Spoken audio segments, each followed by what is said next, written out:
Welcome to The Kick, your expert-led podcast helping you explore and learn everything about getting pregnant, pregnancy, birth and becoming a parent. On the podcast and our online pregnancy program, Grow My Baby, we share my experience of helping more than 4,000 babies to be born. And our experience of running a women's health clinic and parenting 4 boys. We're here to help everyone to feel empowered in pregnancy and birth with real-life practical information. Welcome everyone, I'm Brigid Maloney and it's great to be back in your ears. Today we have got the great Kath Baquie coming to join me. I'm flying solo today.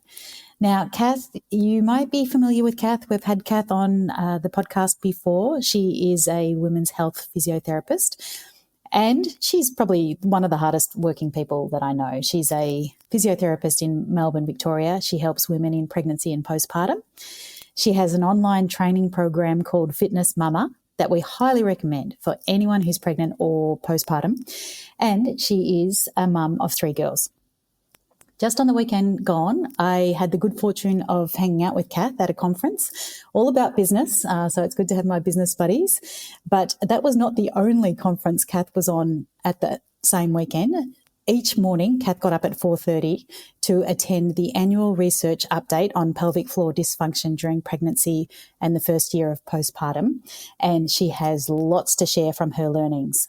So if you're the person that's pressed play on today's episode, we know that you're the type of person who loves having information during your pregnancy that's expert-led and backed by research, and that describes Kath perfectly.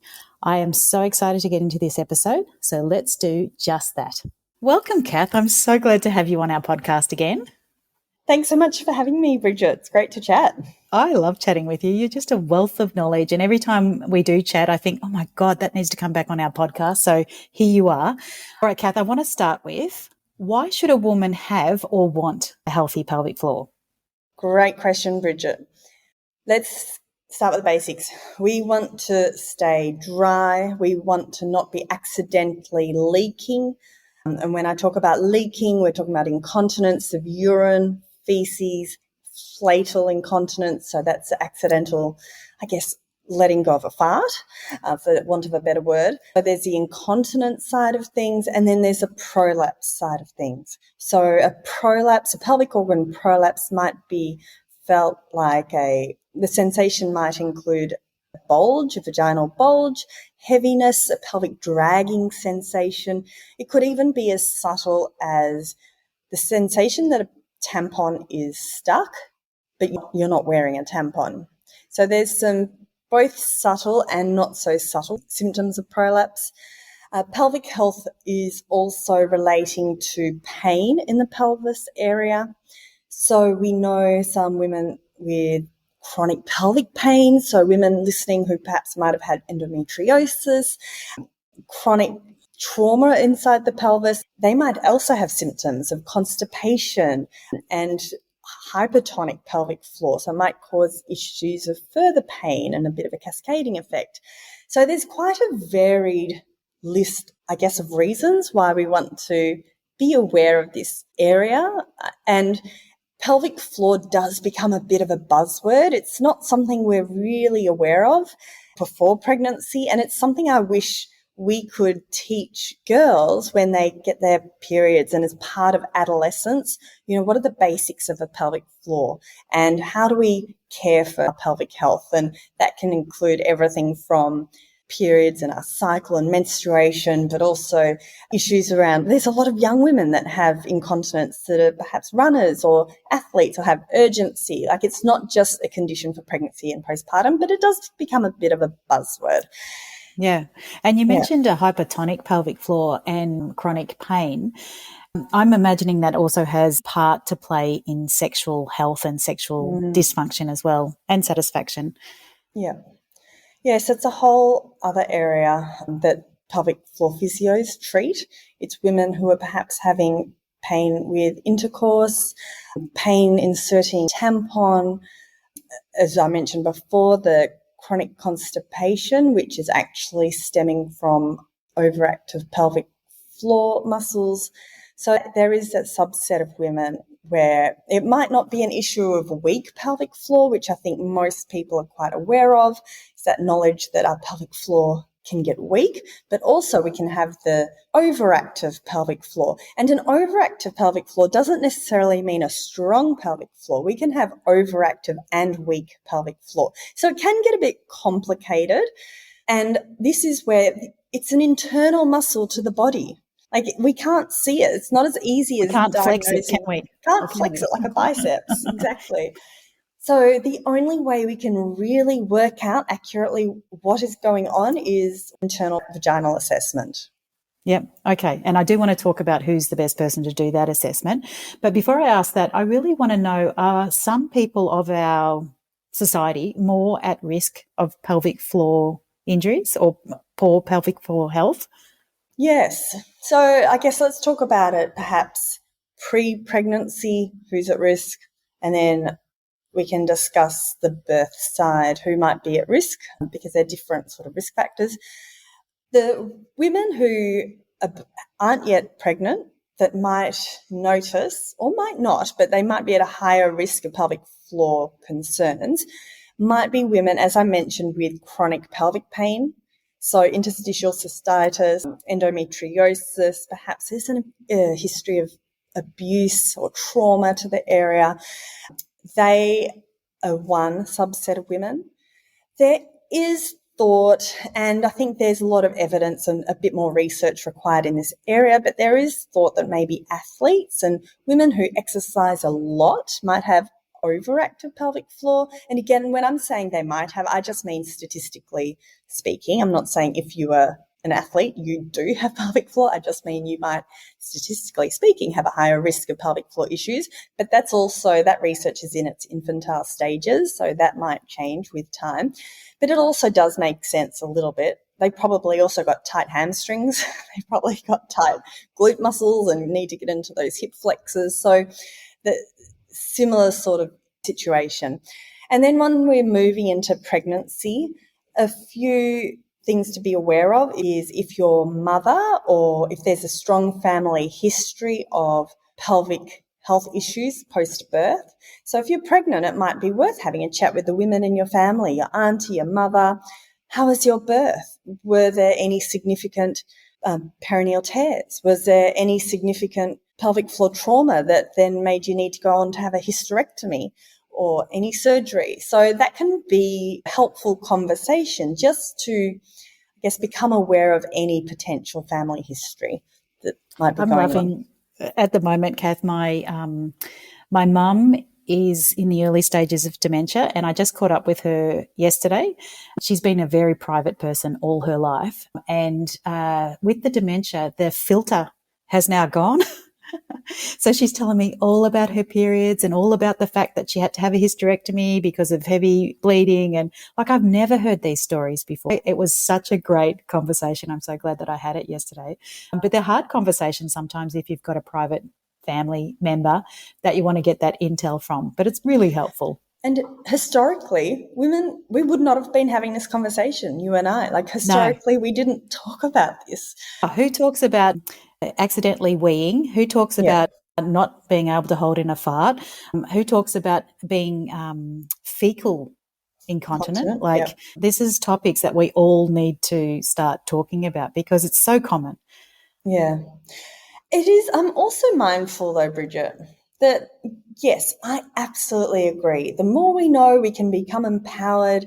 But there's also a bit of a trade-off. I do feel in our day, and this is going on to a whole different topic that maybe we don't want to get into, but with so many podcasts and so much knowledge on our doorstep with the internet and Google, there's a lot of potential misfound fear in different things too, which I think is why it's so good to be selective of who you're listening to and what you're listening to, I guess, because it can become really overwhelming in a way that's potentially not helpful and not empowering. Yeah, I agree. So that I want to get into that too, because I want to talk about that TikTok trend that you told me about. But first, before we get to that, how about we talk about who is the right person to go to have a pelvic floor assessment, and what does that look like, and what does somebody expect from that appointment? Yeah, sure.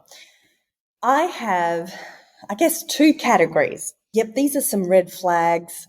If you have any of these symptoms, I highly recommend you go and seek support. So they're the red flags that I talked about before. Any chronic pelvic pain, any chronic constipation, any leaking, urine, feces, wind, any urgency, having to rush to the toilet, any prolapse symptoms, any large family history and you're feeling really anxious about it.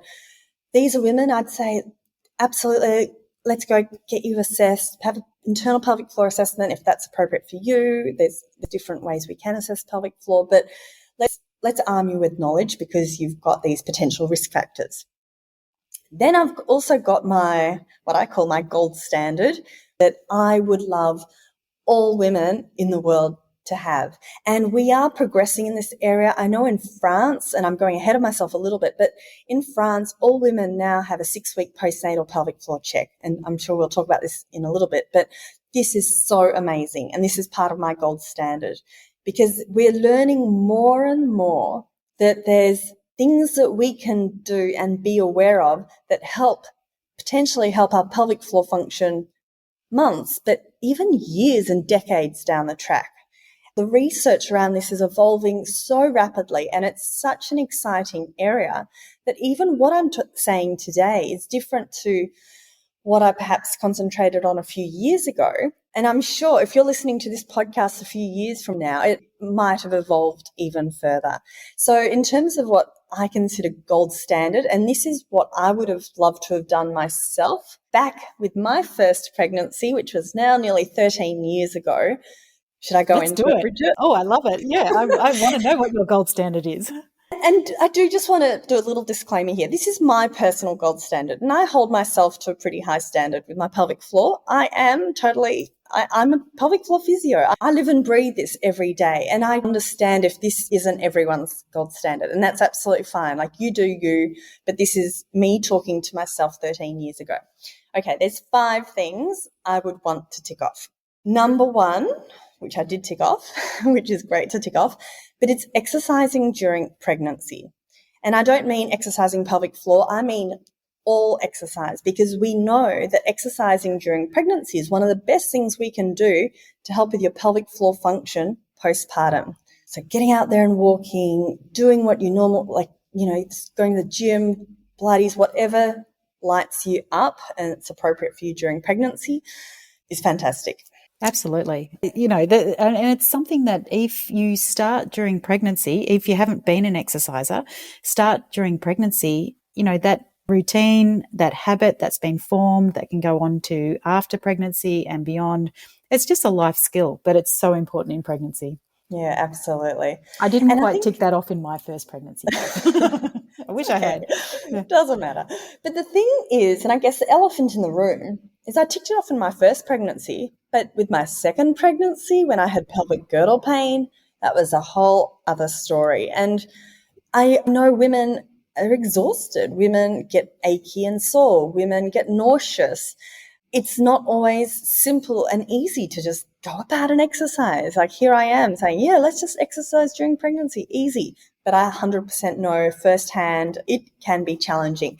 This is where we need to be adaptable and work out what's right for us in our lifestyle, in our stage of our life and pregnancy. So sure, it might not be the 60-minute workout that you used to do at the gym, but it might be 5 minutes of beautiful stretches in the sunshine, in the back garden if you're feeling nauseous. Something that can help to revive our body and replenish our body rather than deplete it further. I could talk all day about that, so I will move on. Number 2. Okay, number 2. I would recommend a pelvic floor assessment in the early third trimester. So about 32, 33, 34 weeks. This assessment, it's like a preparing for birth assessment. So this would be with a pelvic floor assessment, and if it's appropriate for you, it'll be a vaginal pelvic floor, an internal pelvic floor assessment. And the benefit of this is, apart from looking at all the issues with the aches and pains and whatever else is going on, but from a pelvic floor perspective, we can make sure you're doing a pelvic floor muscle exercise correctly. And that sounds basic, but we know from research there's quite a few women out there, there's quite a high percentage actually not, or you're actually pushing down and doing the opposite. As I said at the start, they're an internal muscle to the body. Like, how do we know? And Really? actually, with our physio at work, after my third baby, was the first time that I had any involvement from a physio in any of my pregnancies. First time listener, no, Pat didn't neglect me. He wasn't around the first time and second time. So third pregnancy, he's like off to the physio, and the physio taught me that I was actually bearing down. And she showed me on ultrasound that I was bearing down when I was trying to do this is postpartum, bearing down, trying to do my pelvic floor exercises. Interesting, isn't it? Were you surprised? I was surprised because I love sport and I love exercise and actually thought I knew my body pretty well. So when I could see that visual, I was like, uh-oh. I have been doing those wrong. Could you change it pretty quickly? Like, did you get the hang of it? Yep. Yeah, great. And it's that feedback. So she was able to say, no, Brigid, I want you to squeeze here, push here, pull here, I can't remember. It was a long time ago now, but like it was enough for me to go, okay, I know which muscle I'm trying to contract here now. Yeah. Yeah. It's powerful. And when we think about preparation for birth, if you're having a vaginal birth, do you want the birth canal to be like open and relaxed or zipped up, closed and tense? So we really want those muscles, because the muscles are at the base of the birth canal. We really want them to be relaxed and open to give way, let the baby come through the birth canal uninterrupted, unimpeded, and having that ability to understand this is how I relax my muscles. You'd much prefer to learn about that a few months before your birth rather than on the day. In the moment. Yeah, absolutely. There's all the other factors going on. Absolutely. All right. So your third gold standard. Okay. Third gold standard. So at that appointment, we can discuss the early couple of weeks postpartum and how to look after pelvic floor and the first poo after the birth and all those sorts of things. And then the next part, it would be the 2-week online, the telehealth check-in with your physio who you saw during pregnancy, because then you can talk through how the birth went, if there was any potential pelvic floor trauma, you can talk them through any perineal tears, if there was any forceps, episiotomy, any pain postpartum. You can talk through any concerns, and then the physio can tweak her recommendations to you to get you through the 6-week postnatal check, which is my fourth part, my gold standard. So at that 6-week postnatal check, that would be preferably, again, it depends. If you've had a cesarean, you've got no symptoms, no concerns, no family history, nothing at all, I would quite often do a transabdominal ultrasound, quick little check. Is that what you had, Brigid? Yes. Yeah. And that can give a really nice visual. So that's the probe on the tummy muscles, and you can have a nice visual on the screen if you're lifting pelvic floor or relaxing. If someone's had a vaginal birth, one recommendation could include an internal pelvic floor assessment, similar to what you had at the 32, 33-week mark. And then we can, in great deal, assess if there's any prolapse, if there's any tears, how the pelvic floor is. So many elements to that pelvic floor assessment that I won't necessarily go into detail, but what that can do is really help to guide you with your postnatal rehab, because there are some conditions, for example, that we don't necessarily want to be doing heaps and heaps of pelvic floor strengthening. And this is quite new research coming to light that I was talking to you about a few days ago, where it's still in its infantile stages. And so I'm a little bit cautious, I guess, discussing this research, but there's a shift happening, and I'll try to explain it. To take a step back, if we had an Achilles tear, like a tear in a muscle in our calf or foot, you'd be unlikely to be recommended to do really strong calf strengthening exercises in that 6-week postnatal period. You possibly couldn't. Exactly. If there's any injury to the muscle, or where the muscle's, coming away from the bone, you would be encouraged to rest. Let's let that healing happen, that natural recovery. And then once that natural recovery has occurred, let's start some gradual strengthening exercises. So if we don't know what is happening inside with our muscles and our tendons and inside that area after our vaginal birth, we can't really guide you whether or not to back off on your pelvic floor exercises or, you're good to go. Let's get you started with this, good strengthening program.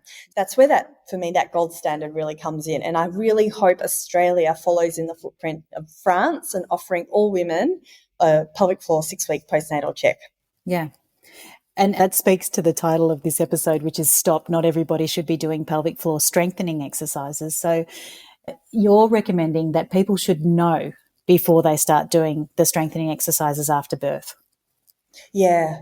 And it's what we said at the start, it's being empowered to know what are my steps for my personal journey. Like we all have different journeys in pregnancy and postpartum, like so varied, cesarean, vaginal, like it's limit, as you know, like it's endless, all the different ways our birth can transpire. So to know what your steps are for recovery, it's so amazing. And the women that I see that feel the strongest and, the happiest, and they've reached their postnatal rehab goals, and they're not necessarily runners, they could just be wanting to be pain-free, able to run around with their kids at the park, jump on the trampoline with their kids. Like it doesn't need to be these big, grand goals. But the women I see who are achieving their goals are those that had the plan, they did the work, they did the rehab. Sure, like rehab, and this is similar to the whole pregnancy exercise side of things, right? It's all well and good for me to say, let's do exercise during pregnancy. It's the same with our postnatal rehab, which is a 5th part of my gold standard. But we've got a newborn. We might have toddlers running around. We might have, breastfeeding issues, an unsettled baby, and there's obviously the sleep deprivation. There's a lot of reasons that we might not be able to necessarily prioritize our rehab, and that's fine. But knowing what you can do to help guide that in your own time, at your own trajectory, I think is really powerful. And I think that one thing that I still struggle with, and like I have a 21-year-old, I also have a 12-year-old, but the one thing that I struggle with is feeling okay to do that. I still have a level of mother guilt when I take myself out of the family picture and go and do my gym or walk or whatever it is. And I think that you set expectation as a mum of a newborn. You set that expectation that everybody is expecting you to go and do your self-care exercise. Like just do that from the start. That is what I wished I had have done. And the guilt that you feel is the guilt that you have, that nobody else is thinking about it, thinking, good on Brigid for going out and doing some exercise. The kids love it when I come back from the gym because I've got a little endorphin rush and, and they go, oh, yay, mum's back from the gym. So, there's no one saying that I'm neglecting them. It's me. It's this mother guilt. I'm also going to flip that. And let's actually stop the guilt of not exercising too. Oh, yeah. Because there's so many women that they message me on Instagram, oh my gosh, It's 6 months postpartum, I haven't been able to do anything yet, any exercise. And that's okay too. Like we all have our starting points and we just build from there. And I think if we can take away that guilt, motherhood guilt, it doesn't matter what you do. You're I know, guilty, either right? side. I just think if you wake up that morning, you get a chance to recommit to excellence. Whatever your excellence looks like, that might be, being able to wash your hair for the day. But that's what it is. Like every day is a new day. And the person who taught me that was my 19-year-old. Because I was doing that exact thing. I was going, oh, God, I haven't been to the gym. He goes, doesn't matter, Mum. Tomorrow's a new day. You get to recommit. Oh, isn't that lovely? Yeah. I mean, he's my cheerleader. Yep, absolutely. Yeah. So a gold standard, Kath Baquie's gold standard for pelvic floor rehabilitation. It's setting up a habit for a lifetime because, a lot of our listeners, they're coming into pregnancy in their later 30s, maybe 40s. Maybe they're having their second and they're 40. They're sort of teetering on the edge of perimenopause as well. So that is another life stage, isn't it, for your pelvic floor? Absolutely. And I should have said that as one of the risk factors as well. With age, we are more likely to have pelvic floor issues. So if we are, getting to that stage, then maybe that's another reason to add a pelvic floor assessment to your to-do list. But also I'm just wary that there might be a lot of women listening who are second time pregnant or further down the track and haven't had one. And again, forget the mum guilt. Don't worry about it. Tomorrow's a new day. What can we do moving forwards? Like women haven't been having pelvic floor assessments for thousands of years. Like it's okay, but let's just get a plan moving forwards. Yeah, exactly. Now, I want to talk about this TikTok trend. Tell me, what is it? It's amazing. Okay. I'm blown away. I'm not a huge TikToker, I do have to say. I'm perhaps a little bit old for that. No. But having said that, I have been on Instagram and TikTok doing pelvic floor exercises for quite some time. And then about 12 months ago, I thought, not everyone wants to keep hearing me do these pelvic floor exercises. And I gave it a bit of a break. And then I've started back up again. I don't know whether, maybe it's just because I'm now being hit with them with a good old algorithm, but there's some pelvic floor reels that have got millions and millions of views. And I think this is fantastic because it's raising awareness for pelvic floor and it's brilliant. And they a bit of motivation and a bit of a kick to do some pelvic floor. But that's why I created this podcast episode on my podcast, because I just want to just give a little bit of a warning signal that, okay, this might be fantastic, but there are a group of women where perhaps it's not the best thing at this stage of your life for you at this time. Good. I hope that message has got through. So it's a visual of someone like doing a pelvic floor sort of movement or something, is it? Yeah, there's telling you to zip it Lift up and release. Zip it up, release. And it's doing within a time frame. It. Yeah, okay, all right. So if someone's seeing that and going, I need to do my pelvic floor exercises right now, you're saying just stop. What stage of life are you at? Yep. How's your pelvic floor? How's your pelvic floor? Any symptoms that we discussed? Any family history that we discussed? Have you had any the birth pelvic floor concerns that we discussed? Like, where are you at with your pregnancy postpartum stage? And is it possible, would you like to go and have a vaginal or pelvic floor assessment? It doesn't have to be vaginal. There's lots of ways we can assess the pelvic floor. But do you think it might be worth having a pelvic floor assessment before you get stuck into all these pelvic floor exercises that you're finding out on social media? Yeah, perfect. All right. So I love your 5 points to your gold standard. And if anyone wants to hear about that in more fleshed out detail, hop over to Kath's podcast. I'll put the links into the show notes. But for those people who perhaps don't have access to the gold standard, and we know that there are lots of people, and let's say that the only access they get is they're still in the hospital after baby has been born. What is the most important question they could ask their midwife, obstetrician, physiotherapist, whoever it is that is there with them about their pelvic floor, do you think, if that's the only health professional that they're going to be around? And it'd be a sad state of affairs, but, sometimes that is the case. Oh, that's such a great question. So I'd probably, if possible, how was my birth?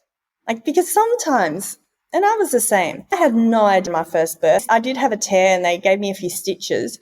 But when I went back to the ward, I had no idea what sort of tear I had.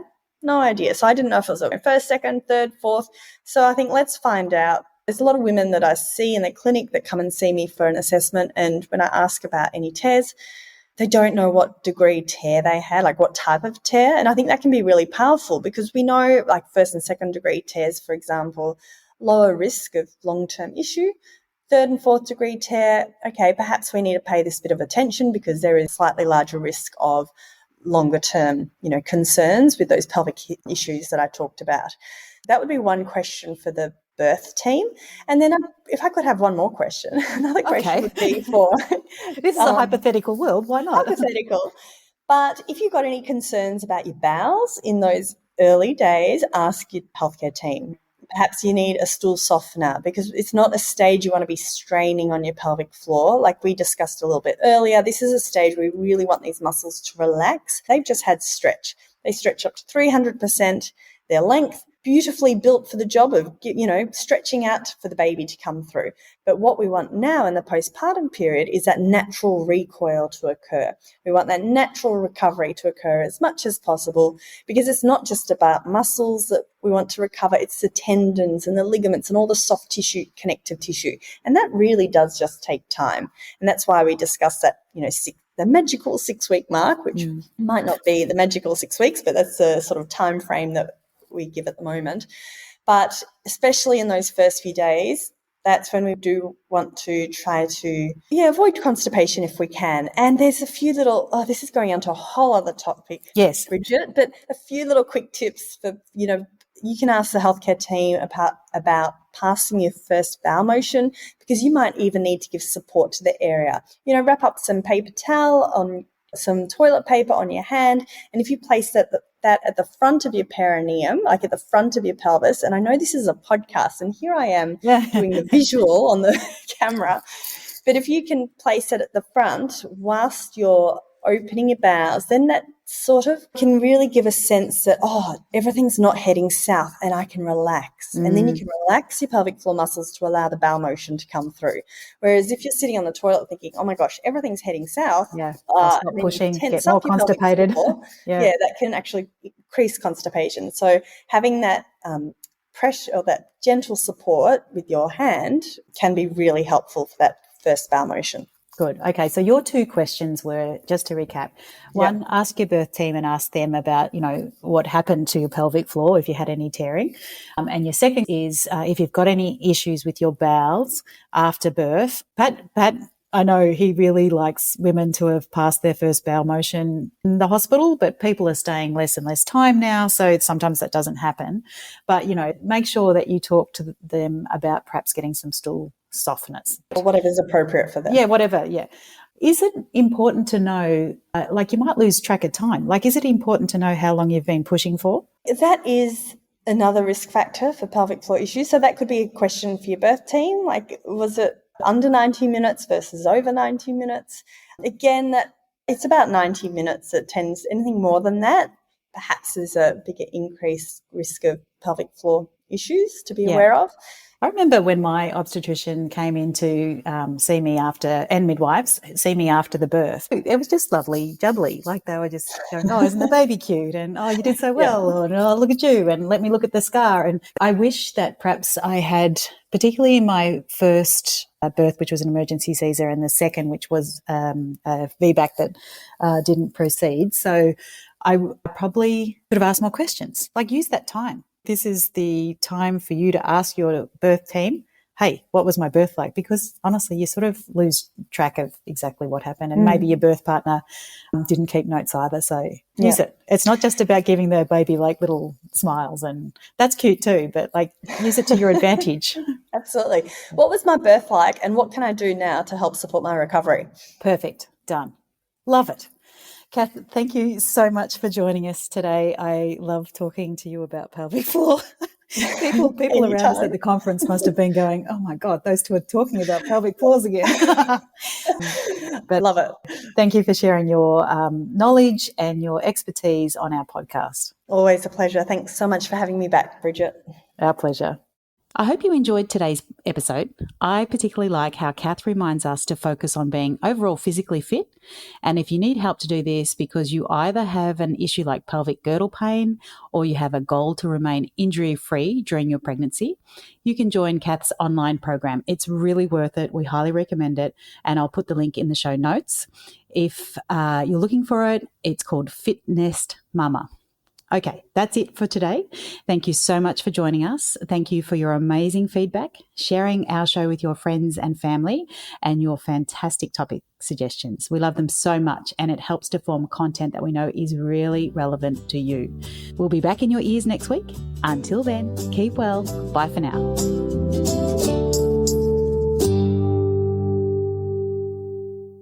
Hey, even though Dr. Pat is, a doctor, and we get lots of other doctors and other experts on our podcast, I just need to remind you that this podcast is for informational purposes only.